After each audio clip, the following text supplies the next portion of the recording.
ආවුවේ පන්දුවක් යොමු කරන්නට රමණීය පහරක් ආකර්ෂණීය සිද්ධානාසුළු පහරක් දැන් ක්‍රියාත්මක වීම ආරම්භ කර තිබෙනවා. උණුසුම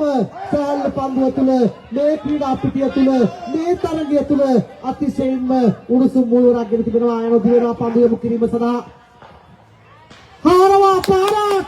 ආකර්ෂණීය පහරක් නැවතත් තීන සමර්තුංග මේ ප්‍රශ්නාර්ථ මතු කරා විශාල පහරක් සමගින් සමරතුංග මේ ක්‍රාව තුළ බහර කරන්නට මහත් දක්නා පිටකරුවෙක් සචි දිවේනි මිලඟ පන්දුව යනවා රාමණීය පහරක් නවතාලන්න ආකාශයක්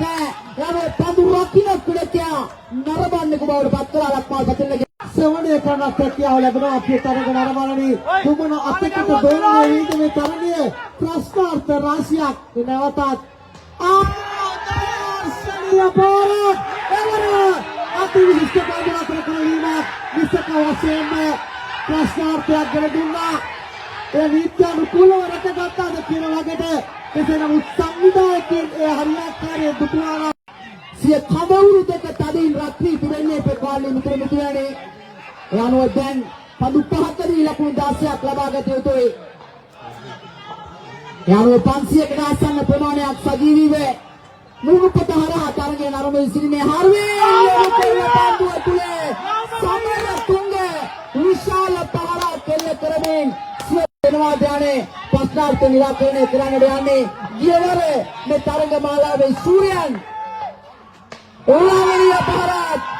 කියන්නට බොහෝ දේ ඉතිරි නොකර සමර තුංග කටුවෙල සම්පතියා මේ වගේ ප්‍රශ්නාර්ථයක් නෑ කොටුල කුකුලාට කොයි කොටුවක් එකයි කියන වගේ නැවත සනාත කළා ආකර්ෂණීය පහරක් තරගයේ ජයග්‍රහණය විතර ගනිමින් ශ්‍රාරසික සතුවක සම්පාදිත තරග මාලාවේ ප්‍රථම අවසන් මහා තරගයේ අසුබ වෙන් කරගත්තා සම්පත් සත්‍ය වශයෙන්ම ලක්මාල් පතිල්ලගේ ඒ අනුවේ දැඩි ප්‍රීති ප්‍රබෝධයෙන් පිළනායක නාලක පෙරණා ඔබ මේ සජීවීකරණය තුළ සමීප දසුවක් ඔහුගේ මුහුණ තුළ දුඩුවොත් ඔබට නිසකව දක්වා ගන්න පුළුවන් තත්ත්වයක්. ඒ අනුව දැන් සුවපහසු ආසනයක් මේ තරග මාලාවේ වෙන් කරගත්තා. එහෙම නැත්නම් අවම වශයෙන් ගත්තොත් මූල්‍යමය වටිනාකමින් ගත්තොත් යුරෝ 10ක මුදලක් හිමි කරගෙන තිබෙන්නේ. එවත් නැත්නම් පිසුවාරයට සුවපහසු විදිහට ඒ අනුව සමර තුංග මේ තරග මාලාවේ ඉච්චර නෑ කප්පේ කොස්සන කප්පේ කොස්සන තා ෆයිනල්